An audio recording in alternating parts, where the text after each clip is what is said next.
Hello YouTube, and I'm supposed to put this in landscape. Hello YouTube, and hello Agent of Doubt. So, Agent of Doubt, I just watched your video on gravity. And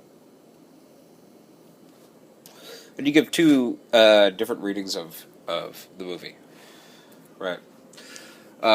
You give a quote-unquote theistic reading and a quote-unquote atheistic reading. I also really enjoyed the film. There were a couple of suspension of disbelief moments for me, but nonetheless, I really thought it was great. But I disagree with your reading. I don't think that it's a story about either she, all this adversity breaks her mind and she turns to irrational options. That doesn't seem to me to be just representative of what happened in the film. And the other reading that you give is that, she found the magic key, which is prayer, right? And no doubt there are a lot of theists who will read it that way, but I don't think that that's the proper reading either. I think that it's much more subtle than either of those. I think that the movie really, if you clear everything away, it is a film about a conversion story. That's what the character undergoes, right? But what kind of conversion story, right? What kind of religion happens there? What kind of religion takes place there, right? And I don't think it's the simple, petitionary prayer recipe. She asks for something and God gives it to her. I don't think it's as simple as that. I think when I watched your video, an atheist take on gravity, I was totally waiting for the sentence, "No atheists in foxholes," to come up, but you didn't say that sentence, which is interesting. But I think that would be the first sentence that would leap to mind. But I think that in this case, we should invert that sentence, and there are two ways to invert it. Right, I once saw like a meme on the internet. Right, no atheists in foxholes is not an argument against atheism. It's an argument against foxholes. Right, that's one. And I always really liked that inversion of that sentence. There's another way that you can invert it, which I think gets at what's going on in gravity a little bit better, which is to say, the proper place of theism is within a foxhole, right? Foxhole, of course, here a metaphor, right? Sandra Bullock's character, Ryan, is in a foxhole, quote-unquote, in the movie. Now,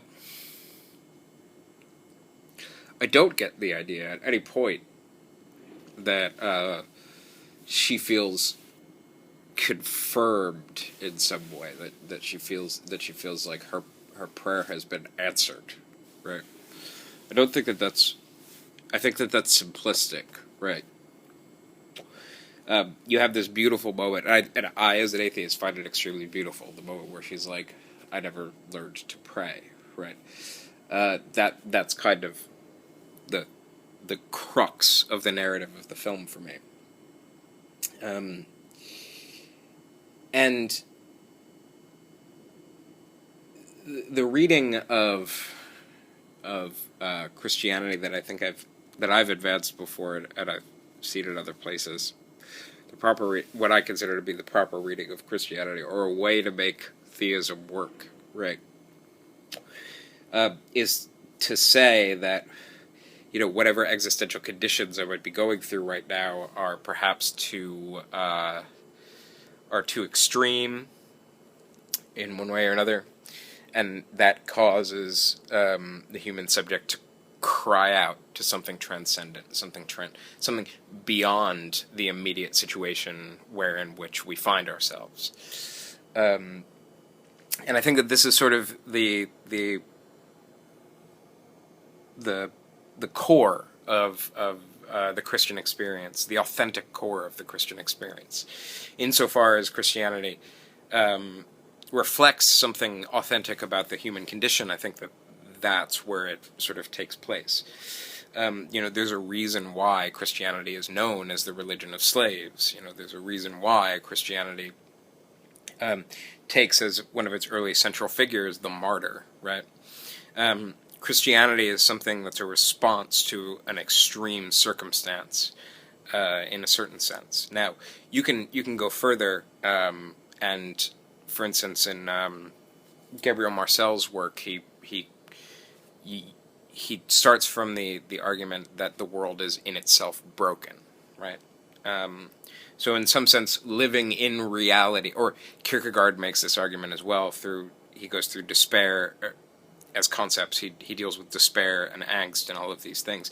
The world itself is a foxhole, right, for I think the most authentic Christian thinkers. Now, you can argue against that, right? You can say the world is not that bad or something like that, and that's fine.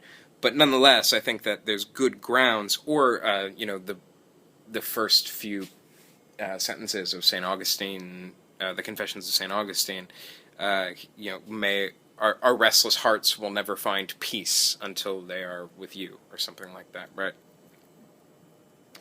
There's something incomplete for Augustine about the human heart that needs to be supplemented. We can never find rest until we affirm something transcendent. This is St. Augustine's point. And I think there's the heart of Christianity is very much tied to this, and I think there is such a thing as a Christianity, or there is such a thing as a theism, that doesn't even necessarily entail an affirmation of the existence of God, right? It's something more like, independent of whether or not God exists, I find myself crying out for something transcendent, something beyond me, right?